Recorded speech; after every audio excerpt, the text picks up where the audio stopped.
Homeless people are lazy, aggressive, drug addicts. I've had people, asking for sexual, yeah, and that's fellas that as well.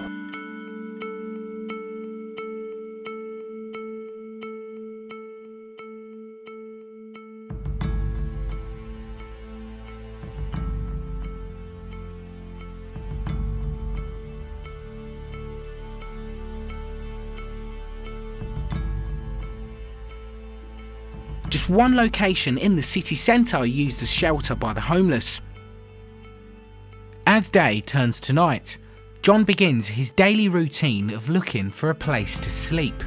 Top of the cardboard, and I'm out of the way from everyone. I've even had fellas trying to offer you sexual favours, and it's scary because you don't know if they're going to come back or not, or follow you, and that is really, really scary.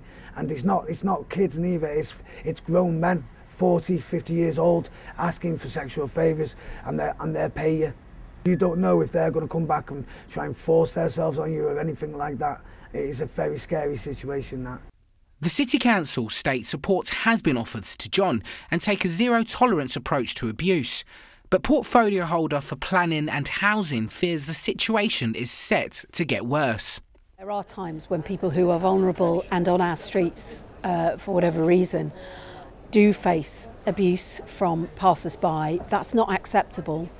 Abuse in any form to any of our citizens is not acceptable, and so that's why the street outreach team and our multi-agency teams across the city that deal with antisocial behaviour will seek to deal with this kind of behaviour as well. I think that some of the welfare cuts that are coming down the line are going to make the situation worse.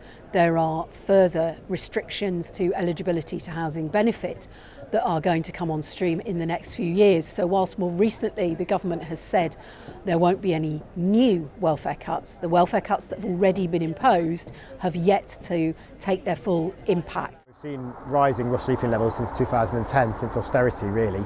Nottingham's not immune to that, so we've seen increasing levels of rough sleeping as well.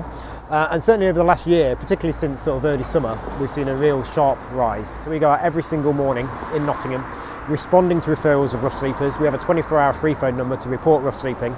It's busier than ever, that line. We're taking over 200 calls a day. With government cuts putting a strain on frontline council services and economic uncertainty, rough sleeping in Nottingham will only get worse before it gets better. Andrew Cowper reporting.